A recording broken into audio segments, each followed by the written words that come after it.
عزیز دوستو، ہم جس دین کے ماننے والے ہیں وہ دین برحق ہے، اور جس پیارے محبوب صلی اللہ تعالیٰ علیہ وسلم کے ہم ماننے والے ہیں وہ محبوب علیہ السلام اللہ کے آخری رسول ہیں۔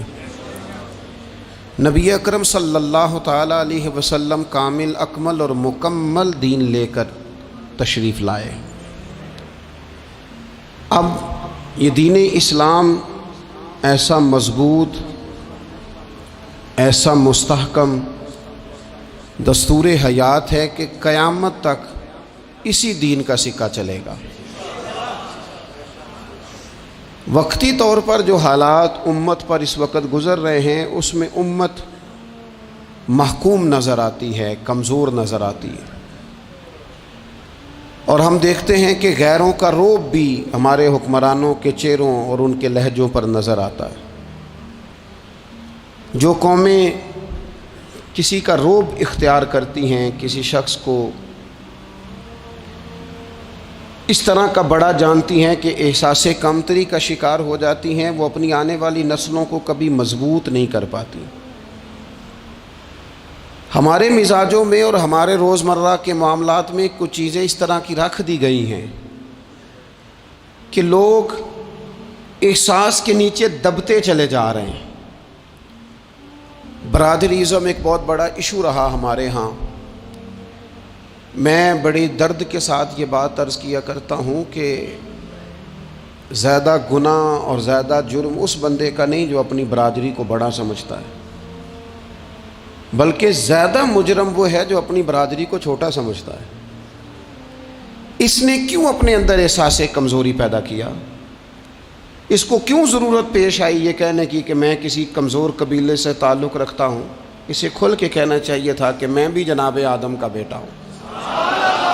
اسے کھل کے کہنا چاہیے تھا کہ میں بھی رسول رحمت کا غلام ہوں، میں بھی اللہ کا بندہ ہوں۔ کھل کر بات کرنی چاہیے۔ احساس کے نیچے دب جانا، پریشان۔ پھر اسی طرح کا معاملہ امیری غریبی کا ہے۔ غربا کیوں یہ سمجھ بیٹھتے ہیں کہ جس کے پاس پیسے زیادہ ہیں شاید فضل بھی زیادہ اسی کے پاس ہے؟ کیوں اس احساس سے باہر نہیں آتے؟ اگر دولت بہت اعلیٰ ہوتی نا اور بڑی ہی قیمتی ہوتی تو سب سے زیادہ سیدہ فاطمہ زہرا کے گھر میں ہوتی، سب سے زیادہ تجوریاں سیدہ عائشہ صدیقہ کے پاس ہوتی، لیکن یہ زیادہ قیمتی نہیں تھی، اس لیے دروازہ رسول پہ بھی نہیں تھی۔ تو اسی طرح کا معاملہ کچھ لوگوں کا ہے۔ میں نے اپنی زندگی میں یہ دیکھا ہے کہ مذہبی ماحول سے وابستہ لوگ کئی دفعہ بڑے پریشان ہو جاتے ہیں کہ میں تو مولوی صاحب ہوں، اور محلے کا مولوی بنا کے جب کسی کو رکھا جاتا ہے تو بیچارہ ویسے بھی پریشان ہو جاتا ہے۔ اس کی ذمہ داری ہوتی ہے کہ تو نے وقت پہ جنازہ پڑھانا ہے، ٹائم پہ کول پہ آ جانا، 10ویں پہ وقت پہ پہنچنا، غیر حاضر نہ ہونا۔ کچھ جگہوں پہ یہ بھی رواج ہے کہ جناب آپ کو 7 دن اور 10 دن مسلسل بیٹھنا ہے اور پڑھائی کرنی ہے۔ وہ آہستہ آہستہ آہستہ آہستہ بچے احساس کا شکار، یعنی قرآن شریف پڑھنے والے بچے اور کتاب و سنت کی تعلیم حاصل کرنے والے بچے، لیکن انہیں یہ کہا جاتا ہے کہ چلو فلانی جگہ قرآن پاک پڑھنے چلتے، قرآن پڑھنے جا رہے ہیں۔ قرآن انقلاب کی کتاب ہے، قرآن بندے کو عروج دیتا ہے، لیکن ان بچوں کی ذہنی ساخت یہ بنائی جا رہی ہے کہ چلو قرآن پاک پڑھنے چلتے ہیں، وہاں بریانی ملے گی کھانے کو، گوشت ملے گا کھانے کو۔ شکایت ہے مجھے یا رب خدا بندان مکتب سے، سبق شاہی ہے بچوں کو دے رہے ہیں خاک بازی کا۔ اتنی چھوٹی جب آپ کسی کی سوچ بنا دیتے ہیں تو پھر وہ آپ کہیں کہ وہ انقلاب برپا کرے، وہ کوئی بڑا کارنامہ سر انجام دے، یہ ہوتا نہیں، ممکن نہیں ہوتا۔ جب آپ آہستہ آہستہ کر کے احساس کمزوری کے نیچے دبتے چلے جاتے ہیں، دبتے، حالات خراب ہو جاتے ہیں۔ ہمارے بزرگ ہمیں کہا کرتے تھے کہ مولوی ہونا کوئی تانا ہے، اور ہم نے حالات بدلتے دیکھے۔ ایک ٹائم ایسا تھا کہ مولوی ہونا لوگ تانا سمجھتے تھے، ہمیں بھی کہا مولوی صاحب ادھر آئیں۔ آپ کو دیانتداری سے کہتا ہوں ہم نے وہ دور بھی انجوائے کر کے گزارا ہے جے کسی ایک باری مولوی آکھیا ہے تو انہوں آکھے یارے کوئی پریشانی والی گل ہے، شکر ہے اسی مولوی ہیں، یہ کوئی پریشانی ہے؟ آپ کیوں پریشان ہو گئے؟ مولوی کسی تانے مینے کا نام ہے۔ اور پھر وہ جو کل تک کہہ رہا تھا نا کہ او ہو تسی تو مولوی بن گئے ہو، پھر ہم نے وہ دور بھی دیکھا، اس نے کہا یار 2 منٹ کھڑا ہو تیرے ساتھ تصویر بنانی ہے، وہ دور بھی دیکھا، یہ دور بھی دیکھا۔ تھوڑا سا نا اپنی زندگی کے اندر خودداری، عزت نفس، وقار، اسلام عروج دیتا ہے بندے کو۔ مسلمان تیزی سے دبتے چلے جاتے ہیں۔ ملک شام کا بندہ آ گیا حضرت عمر کو ملنے، اس نے آتے ہی پوچھا تمہارے بادشاہ کا محل کہاں؟ انہوں نے کہا جی ہمارے بادشاہ کا محل نہیں ہوتا، ہمارے ہاں لوگوں نے سمجھ لیا نا کہ روب شاید کپڑوں کا ہوتا ہے، روب شاید گاڑیوں کا ہوتا ہے، بنگلوں کا ہوتا ہے، بہت بڑی کوٹھی کا روب ہوتا ہے۔ اور نہیں بھائی، روب تو بندے کے کردار کا ہوتا ہے، اس کے افکار کا روب ہوتا ہے، روب اس کے اونچے خیالات کا ہوتا ہے۔ کہاں ہے آپ کے بادشاہ کا محل؟ تو نے کہا محل شہل تو کوئی نہیں، مسجد میں ہوں گے امیر المومنین۔ بندہ کہتا ہے میں سوچ میں پڑ گیا کہ جس کے نام سے میرا بادشاہ کانپتا ہے وہ مسجد میں ہوگا، گن مین ہی کوئی نہیں، ہٹو بچو ہی کوئی نہیں، ادھر ادھر ہی کوئی نہیں، پہرے دار ہی کوئی نہیں۔ مسجد میں جا کے پوچھا جناب عمر، کہنے لگے ادھر ہی تھے۔ کدھر ہیں بھئی حضرت؟ وہ کدھر ہیں بھئی؟ ادھر ہی تھے۔ کہنے لگا میں حیران ہو گیا کہ یہ بادشاہ کی بات ہو رہی ہے۔ ایک صاحب کہنے لگے وہ کھجوروں کے باغ کی طرف جا رہے تھے، کہتے میں کھجوروں کے باغ میں گیا تو ایک بندے سے پوچھا امیر المومنین، کہنے لگا وہ سامنے کی طرف جا رہے تھے، ادھر گیا۔ ایک بندے سے پوچھا کہاں ہے وہ شخص اس کی 24 لاکھ مربع میل پہ حکومت ہے؟ کہاں ہے وہ شخص جو مدینے میں بیٹھ کے نعرہ لگاتا ہے تو کیسر و کسرا کانپ جاتے ہیں؟ وہ بندہ کدھر ہے کہ جس کی بات جگہ جگہ ہوتی ہے، جس کا تذکرہ سنا ہے کہ اسے دیکھ کے شیطان بھی رستے بدل جاتا ہے؟ انہوں نے کہا وہ دیکھ رہے ہو کھجور کے درخت کے نیچے کنویں کے ساتھ مٹی کا ڈھیلا تکیے کی جگہ رکھ کے وہ جو تامت باندھے کرتا پہنے سویا ہے وہی تو فاروق اعظم ہے۔ وہ شخص کہتا ہے عمر سوئے تھے۔ شیر سویا بھی ہو تو اس کا روب ہوتا ہے، شیر جو ہوتا ہے، شیر کبھی سو بھی جائے نا تو لوگ پھر بھی خوف کھاتے ہیں، اور اس کے جاگنے کا خوف کھاتے ہیں کہ یہ کہیں جاگ نہ جائے۔ شیر جو ہوا، کہتے ہیں حضرت عمر سوئے تھے پر میں قریب گیا تو میرے وجود پہ روب طاری ہو گیا، روب، اور میری زبان سے بے ساختہ یہ جملے نکلے کہ عمر تو انصاف کر کے سویا ہے نا، تو مٹی کے ڈھیلے پہ بھی تجھے سکون کی نیند ہے۔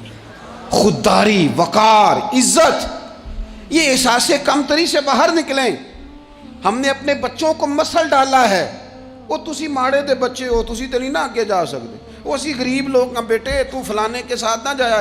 ہم نے اپنے بچوں کی خواہشات تباہ کر دی، کمزور کر کے رکھ دیا، انہیں بار بار سکھایا ہم نے۔ خوددار تھا وہ باپ جس کی تھوڑی سی آمدن تھی پر وہ گرمیوں میں اپنے پتر سے کہتا تھا پتر بڑولے میں دانے ڈال دیے ہیں، تمہاری ماں نے مرتبان میں اچار ڈال دیا ہے، لو اب ساری گرمیاں پرواہ کوئی نہیں۔ وہ خوددار لوگ تھے۔ لیکن آج یہ دین غالب ہونے کے لیے آیا ہے، مسلمان نے غالب ہونا ہے۔ یہ تھوڑا اپنی ذات سے اٹھ کر جب سوچے گا نا، بڑی بات کرے گا، بڑی سوچ پیدا کرے گا، بڑا اس کا مزاج ہوگا، کھلا اس کا دل ہوگا، تو پھر نا یہ ذرا سر اٹھا کے جیے گا۔ قرآن مجید کی جو آیت کریمہ میں نے تلاوت کی، اللہ کریم نے فرمایا هو الذی ارسل رسولہ بالہدی ودین الحق، فرمایا وہ قادر مطلق ہے جس نے اپنے رسول کو ہدایت اور حق دے کے بھیجا ہے۔ دو چیزیں دے کے بھیجا ہے، ہدایت اور حق۔ کتاب ہدایت اور حق حضور لے کے آئے۔ کس لیے بھیجا ہے؟ کہ نیرا تسبیح پڑھیں اور سو جائیں؟ نیرا جناب عبادت کریں اور آرام کریں؟ نیرا جناب تلاوت کریں اور آرام کریں؟ نہ، هو الذی ارسل رسولہ بالہدی ودین الحق، وہ رب ہے جس نے اپنے نبی کو، اپنے رسول کو ہدایت اور حق دے کے بھیجا ہے۔ کیوں؟ کہ لیظہرہ علی الدین کلہ، تاکہ اس دین کو تمام دینوں پر غالب کر دے، اس کو غالب کرے، ہر دین پر یہ دین چھا جائے۔ وَلَوْ كَرِهَ الْمُشْرِكُونَ، اگرچہ مشرکوں کو یہ بات بری ہی لگے، نا پسند آئے، کسی کو نہیں آتی، لِيُظْهِرَهُ عَلَى الدِّينِ كُلِّهِ، یہ دین غالب ہونے کے لیے آیا۔ غالب، تو نماز بھی پڑھ، عبادت بھی کر، لیکن یہ بھی خیال رکھ کہ دنیا میں نماز والے نبی کا نظام بھی قائم کرنا ہے۔ تیرے پاس نری مسجد نہیں ہونی چاہیے، حکومت بھی ہونی چاہیے۔ مسلمان کے ہاتھ میں نری تسبیح نہیں ہوگی، یہ انان حکومت بھی چلائے گا۔ اس کے اندر خودداری ہوگی۔ حضرت عمر تہجد بھی پڑھتے تھے اور سویرے حکومت بھی کرتے تھے۔ حضرت صدیق اکبر ساری رات مدینے والے کی یاد میں رویا بھی کرتے تھے، اور صبح اٹھ کر تلوار لے کر نبی پاک علیہ السلام کی ختم نبوت کے منکروں کے خلاف جہاد بھی کیا کرتے تھے۔ جب تک اپنے مزاج میں وہ شوق نہیں پیدا ہوتا کہ دین کو غالب کرنا ہے، جد و جہد کرنی ہے، کوشش کرنی ہے، بڑا سوکھا ہے ہمارے لیے بھی۔ آرام سے نماز پڑھیں، نفل پڑھیں، عبادت کریں، اور ویسے بھی اسے لوگ زیادہ بڑا پیر سمجھتے ہیں جس کی تسبیح زیادہ لمبی ہو۔ وہ زیادہ بڑا پیر ہوتا ہے جس کی پگڑی ذرا زیادہ بڑی ہو، جبہ تگڑا پہنے، اجرے کے اندر رہے، باہر نہ نکلے، اور اندر جائیں 2 منٹ کے لیے حضرت کی زیارت کریں، باہر آ جائیں، بس چھٹی۔ وہ زیادہ پیری مریدی ہو جاتی ہے، پیر تو بولتا ہی نہیں۔ وہی ہے تیرے زمانے کا امام برحق، اقبال کہنے لگے وہی ہے تیرے زمانے کا امام برحق، جو تجھے حاضر و موجود سے بیزار کرے اور موت کی شکل میں دکھلا کے تجھے جلوہ یار، زندگی تیرے لیے اور بھی دشوار کرے، تو جو تیرا جینا مشکل کر دے نا، وہ تیرے زمانے کا امام برحق ہے، تیرے لیے زندگی دشوار کر۔ یہ کیا بات ہوئی کہ ٹھیک ہے جناب آپ موج کریں جو دین غالب ہونے کے لیے آیا، دین کے مزاج میں غلبہ ہے، دین کی طبیعت میں غلبہ ہے، دیندار چھا کے وقت گزارا کرتے ہیں۔ اللہ تعالیٰ نے اس دین کے اندر وہ قرار دیا ہے، وہ وسعت دی ہے، وہ درد دیا ہے، وہ ذوق دیا ہے۔ اپنے اندر سے وہ بت توڑ ڈالیں جو بت مایوسی پھیلاتے ہیں، ان جگہوں سے نکل آئیں جہاں انسان کمزور پڑتا ہے۔ اٹھ باندھ کمر کیوں ڈرتا ہے، پھر دیکھ خدا کیا کرتا ہے۔ آگے کی طرف دیکھیں، آگے کی طرف دیکھیں۔ میرے نبی اکرم صلی اللہ تعالیٰ علیہ وسلم نے فرمایا حالات جتنے بھی خراب آ جائیں، ماحول جتنا بھی بگڑ جائے، امت پر دشواری جتنی بھی آئے، حضور علیہ الصلوۃ والسلام نے فرمایا ہے یہ دین اسلام ہے، یہ مسلم کے لفظ ہیں۔ حضور فرماتے ہیں یہ دین ہمیشہ قائم رہے گا، اور فرمایا ایک جماعت ہوگی پوری میری امت کی جو دین اسلام کے دفاع میں کام کرتی رہے گی، جد و جہد کرتی رہے گی، کوشش کرتی رہے گی، ہمت کرتی رہے گی۔ میرے عزیز حضور نے فرمایا ہمیشہ یہ دین قائم رہے گا، اور ایک جماعت ہمیشہ اس دین کے لیے کام کرتی رہے گی۔ اور میرے نبی پاک علیہ السلام نے فرمایا 100 سال کے بعد تو اللہ ضرور اس امت میں ایک ایسا شخص پیدا کرے گا، یہ ابن ماجہ میں حدیث موجود ہے، جو اس دین کی نئے سرے سے تجدید کر دے گا۔ وہ لوگ آتے رہے، جب حالات بڑے بگڑے تو حضرت عمر بن عبدالعزیز آ گئے، حالات کا رخ بدل کے رکھ دیا۔ پھر معاملات بڑے بگڑے تو امام شافعی جیسے لوگ آ گئے، غوث اعظم جیلانی جیسے لوگ آ گئے۔ حالات بڑے بگڑے تو شیخ عبدالحق محدث دہلوی جیسے لوگ آ گئے۔ ہندوستان میں جب ماحول بڑا کٹھن ہوا تو اعلیٰ حضرت فاضل بریلوی جیسے لوگ آ گئے۔ ہر صدی کے سرے پر اللہ تعالیٰ ایک مجدد بھیجے گا، حضور کا وہ غلام دین کو نئے سرے سے تازہ کرے۔ دین کے چمن میں ہمیشہ بہار رہے گی، ہمیشہ نورانیت رہے گی، ہمیشہ نور اعلیٰ نور رہے گا۔ یہ کام صرف کرنے کا کام کیا ہے، یہ دین تو پھلے گا پھولے گا۔ جو آگے بڑھ کے خدمت میں حصہ ڈال لے گا نا، وہ اپنا نفع کرے گا۔ یہ قرآن پاک ہے، یا ایھا الذین آمنوا ان تنصروا اللہ ینصرکم ویثبت اقدامکم۔ اللہ فرماتے ہیں اے لوگو اگر تم اللہ کے دین کی مدد کرو گے نا تو اللہ تمہاری مدد کرے گا، ویثبت اقدامکم، اور تمہارے قدم جما دے گا، تمہیں استقامت دے۔ تم آگے، اور دین کی مدد صرف پیسوں سے نہیں ہوتی۔ کوئی شخص سمجھے کہ فقط مال سے مدد ہوتی ہے، جب آپ وقت پر آ کر مسجد میں جمعے کی نماز ادا کرتے ہیں تو یہ بھی آپ دین کی خدمت ہی کرتے ہیں۔ جب آپ دینی اجتماعات کی رونق بڑھاتے ہیں تو یہ بھی آپ دین کی خدمت ہی کرتے ہیں. جب آپ کسی دین کے طالب علم کا حوصلہ بڑھا دیتے ہیں نا، بیٹے بڑی بات ہے قرآن پڑھتے رہنا، یہ بھی آپ خدمت ہی کرتے ہیں. جب آپ دین کے بارے میں کسی جگہ بیٹھ کے اچھی بات کر دیتے ہیں، یار اللہ کا فضل ہے ہمارے دین میں یہ خیر اللہ نے رکھی، یہ بھی آپ دین کی مدد ہی کرتے ہیں. آپ کسی بھی جگہ کسی بھی حوالے سے دین کے لیے کوئی بھی پیغام دیتے ہیں، کوئی بھی بات کرتے ہیں، تو آپ دین کی یہ ساری خدمات دینیاں ہیں، یہ سارا درد ہے، یہ سارا ذوق ہے. ہم اپنا اپنا حصہ جس طرح بھی ملا سکیں دین کی حمایت میں، دین کی مدد میں. جہاں کوئی ایسی بات ہو رہی ہو وہاں ہم دفاع کے لیے کھڑے ہو جائیں. ہر شخص اپنے اپنے مقام پر دینی ابلاغ میں، دین کی تبلیغ میں اپنا کردار ادا کرے. ایک جملہ کوئی بول دے نا رسول پاک کے دین کی مدد میں، ایک جملہ، یعنی کسی کو صرف اتنا کہہ دینا کہ یار تو اپنے بیٹے کو، تیرے 5 بیٹے ہیں، ایک کو قرآن مجید کا عالم ہی بنا دے. تو کہہ کے چلا گیا اور تو تیری وجہ تجھے خبر بھی نہیں کہ شاید اس نے تیری وجہ سے اسے داخل کرایا ہے، لیکن وہ اگر آ گیا پڑھ گیا تو دیکھ تجھے اجر اللہ کتنا عطا فرمائے.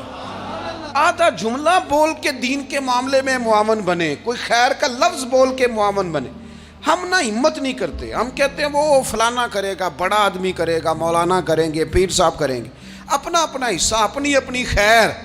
حضرت عمر نے بھی بڑا کام کیا ہے دین کی خدمت میں، پر سیدنا بلال کی خدمت کا کوئی انکار کر سکتا ہے؟ ڈیوٹی حضرت صدیق اکبر کی بھی زیادہ ہے، پر جناب سلمان فارسی کی خدمت کا انکار کیا جا سکتا ہے؟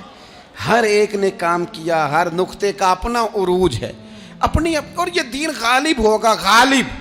یہ مت سمجھیں تھوڑے سے حالات کمزور آئے ہیں اور تھوڑا سا مسلمان محکوم ہوئے ہیں مالی طور، اپنی کوتاہیوں کی وجہ سے ہوئے، اپنی غلطیوں کی وجہ سے ہوئے، اپنے اعمال کے سبب ہوئے. تو ڈر ڈر کے نہ جئیں. نبی پاک صلی اللہ تعالی علیہ وسلم سفر پہ تشریف لے گئے. حضور علیہ السلام کی عادت کریمہ تھی جب سفر پہ جاتے تھے تو سب سے آخر میں ساری تیاری کر کے سامان سمیٹ کے سب سے آخر میں سیدہ فاطمہ الزہرا سے ملتے، پھر سفر شروع ہوتا.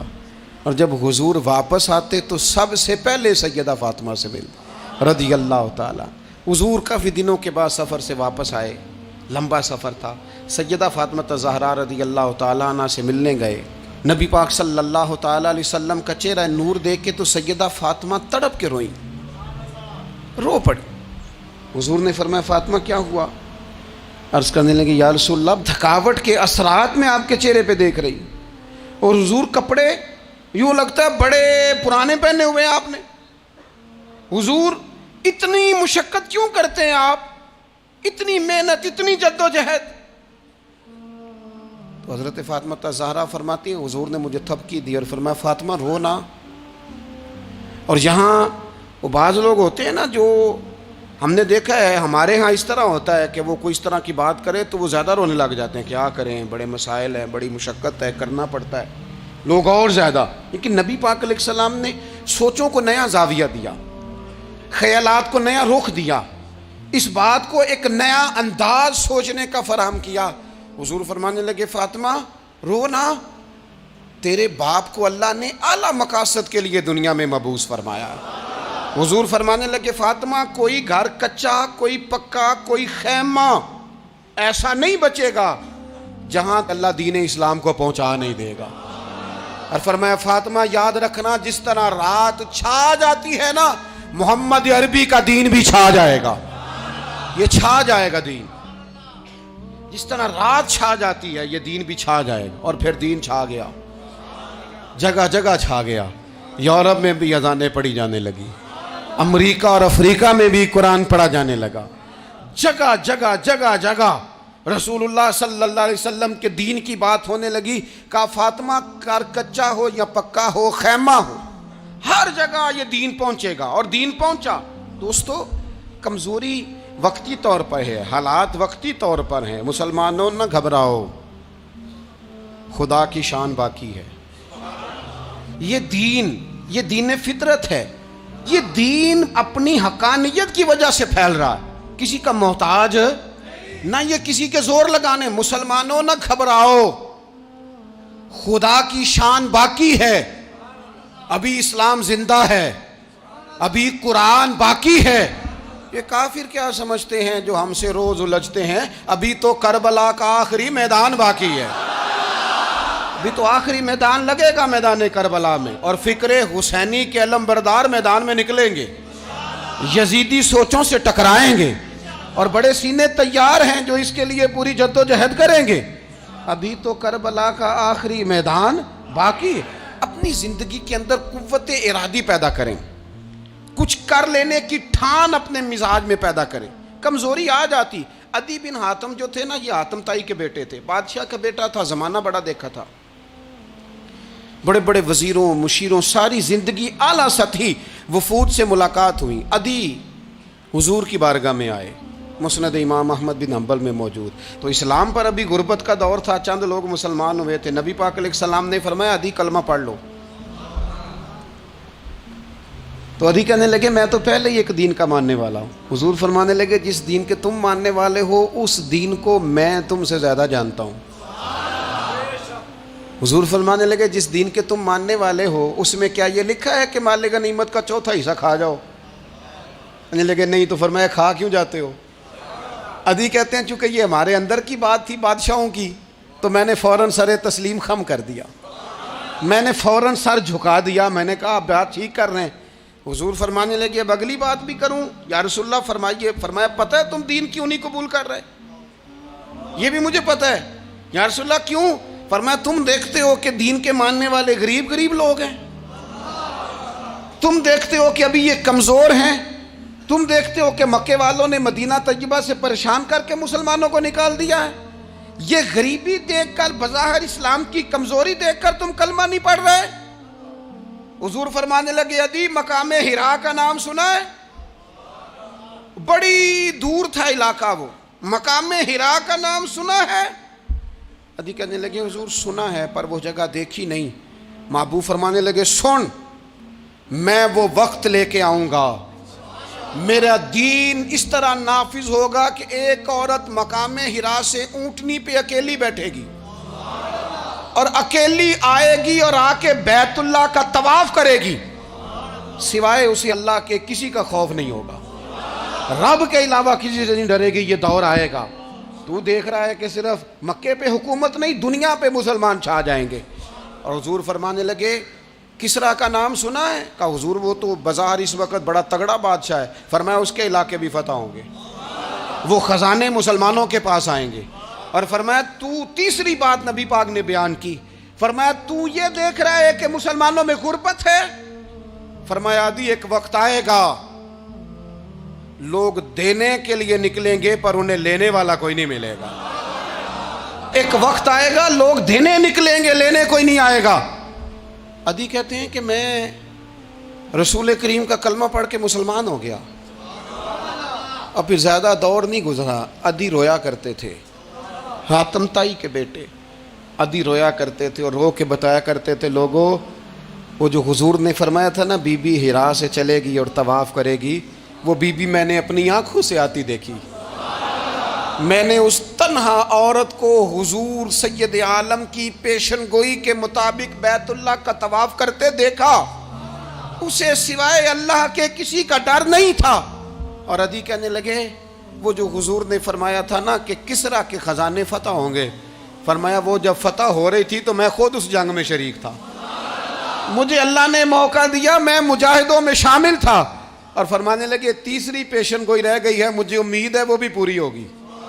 حضرت عمر بن عبدالعزیز کے زمانے میں آ کے وہ دور بھی آیا کہ لوگ زکوٰۃ دینے نکلتے تھے، لینے والا کوئی نہیں ملتا تھا، لوگ کسی کو غریب سمجھ کے صدقہ دینے لگتے تھے، وہ کہتا تھا بھائی لے جا میں تو رات خود دے کے آیا ہوں، لوگ دینے نکلتے تھے لینے والا کوئی نہیں۔ اسلام کی فطرت میں قدرت نے لچک دی ہے، اتنا ہی یہ ابھرے گا جتنا کہ دبا دو گے۔